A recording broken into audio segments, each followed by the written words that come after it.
Yeah. You guys excited for some low energy comedy? Like, this is my voice. I am pretty excited though about this hat. It's pretty pumped about it. Yes. You know logos. Pretty pumped about it though, because I'm pretty sure it's magical. Because when I wear it, I'm 30 years old, and when I take it off, I'm 45. Like, it's rough. It's rough. Oh boy. Being a comedian's odd because it's one bit of advice. People like to try to give you advice all the time when they've never done comedy. You know, just it's crazy. Like one guy was like, well, the internet must be great for comedy because, you know, you just put up your YouTube videos, your screenshots, and you get it out there, and, you know, you don't have to go on the road. And I thought that would be great until someone on Reddit told me I look like Woody Harrelson in White Men Can't Joke. And it's like...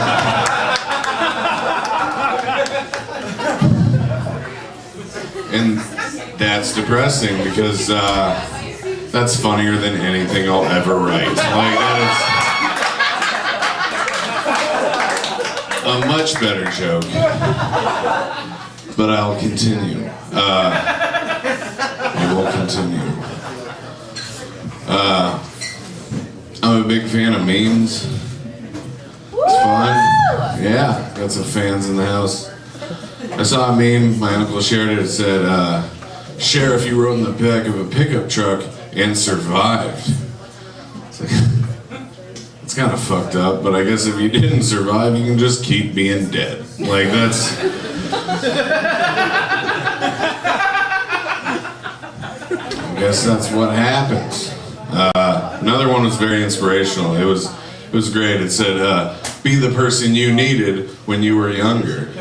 It's like, come on. I don't want to be a reliable drug dealer. Like, that's a shitty job. Those are bad hours. Like, middle of the night. Don't want to do it. I got in an argument on the internet the other day with a stranger. He's like, dude, you look like you live in your parents' basement. It's like, joke's on him. They don't have basements in Texas. I live on the main floor. Like, 2 rooms down. That's where I live. I am originally, I lived in Ames for 10 years, and moving down to Texas, it's crazy because I noticed there's a big difference between Iowans and Texans, and mainly that's Iowans think Texans are stupid, and Texans don't know Iowa's a state. Like, that's what, the one with the potatoes? Like, close enough. Close enough. 1,000 miles, but close enough. Driving around Austin the other day, and there was a business I saw called OK Corral. And I have no idea what it is, but I just imagine it's a golden corral with a way more realistic name. Like, that's nothing golden about all you can eat. Like, nothing golden about that. I am pretty pumped though, guys, because I got a new job, but that's mainly because I quit my old job. My new job sucks, but I hate it less. Like, it's a step up. My last work was very important work, but very soul-sucking work. Washing dishes at Chili's for 40 hours a week. The fact that guy groans is like, this is my crowd. Hell yeah. Here we go. It's a rough job. It's a rough existence. You leave work covered in water. You know, you get paid the least. If anybody's gonna get fucked over, it's you. It's a shitty existence as a job. It needs to be done. But there's one perk to washing dishes professionally, and that's you're pretty much expected to show up to work fucked up. Like, it's very nice. Everything's clean because of drug addicts. That's what I'm gonna tell you. Because, you know, you show up and you smell like booze. They're like, yeah, it's probably so you forget how shitty his job is. And you come in and you reek a weed. They're like, yeah, it's definitely so you forget how shitty his job is. And you come in on meth and they're like, the place has never been cleaner. If you keep this up, you might get promoted to head dishwasher. $10.50, and you get to train the high school kids. Like, that's the dream. I made it. Admittedly, I do too many drugs. I will tell you that here and now. Like, I realized I smoked too much weed because the other day I was baked out of my mind strategically eating a bag of Skittles. See what the best flavor combination was? And by the way, 2 reds, a green, and a blue is fucking awesome. Like, and if you really know your shit, you know that comes from 2 different bags of Skittles. Like,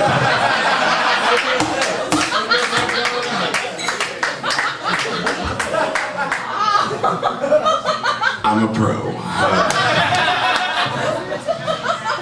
I realized I drank too much because I was really wasted the other day, and I decided to take the bus home. And there were a lot of pissed off parents when their kids had to walk home from my house. Like, and I realized I do too much meth because I got promoted to head dishwasher. So I did it. I made it. At that job, I was training one of the new kids, one of the new high school kids, and I was on the other side of the kitchen, and I just randomly heard him yell, "I hate my life." And I looked at him and realized he understood, and that his dishwashing training was complete.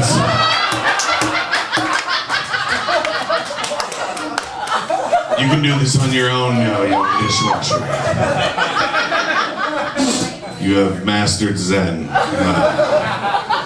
You made it. Not only am I a stand-up comedian, I really want to start making movies. I'm writing a movie currently called Ghost. And no, it's not a remake of the classic Patrick Swayze film. It's a movie about what every woman becomes 3 weeks after I become interested. Like, it's rough. It's hard on a man. It's all nonfiction. I have a sequel idea actually too. It's called Ghosted 2. This time it happened after a second date you thought went really well. Like, yeah. But spoiler alert though, I listen to emo music and drink cheap whiskey at the end. So there's a happy ending, I do drink a lot of cheap whiskey, it's fun. A lot of people, my friends, give me shit about it. They're like, that's disgusting. How can you drink like Black Velvet? That's so gross. It's like, yeah, it's gross, but it's not as disgusting as facing reality. Like, that is not as gross. I don't know. My last girlfriend was much younger than me, and she was much younger. She was like 8 years younger than me, and a lot of my friends would give me shit about that. They'd be like, oh, that's kind of weird, the age difference. It's kind of weird. You know, because if you think about it, when you were in high school, she was 8 years old. And it's like, yeah, I guess that's true. But if you think about it, she has sex with me and makes me feel less lonely. So, which one am I gonna choose? Like, and in all reality, she's the weird one. You should be questioning her. She's the young hot girl dating me. a 30-year-old man who's technically a millennial but looks like a baby boomer. I hit the jackpot. Go fuck yourself. I think I figured out why she broke up with me though, because I can't do dirty talk well. I guess I figured that out because things were getting hot and heavy in the bedroom, and she's like, "Tell me something dirty." I was like, "All right, I got this. I like the taste of soft, warm Skittles after they've been in your pocket a long time. That's dirty. That is. The true freaks know. The true freaks know." I don't know. I get bummed out sometimes because I'm recently single. Because, you know, it's like they say, life is like a box of chocolates. You try to enjoy it as long as possible, but eventually it's empty and it's made you fat. So, and to bring it down, you know, you guys ever get so depressed that you write on Facebook that you broke your phone? And then everybody needs to send you their numbers just so that you get text messages. I am one lonely genius. I got 3 new phones last year. You guys ever get so lonely that you fake your own death so that people will write nice things about you on Facebook? Is that too far? Damn, because I'm trying to figure out the philosophical questions of life. I'm trying to figure it out. The important things. There are trophy wives, but are there participation trophy wives? Or, I wonder how many racist white people go tan.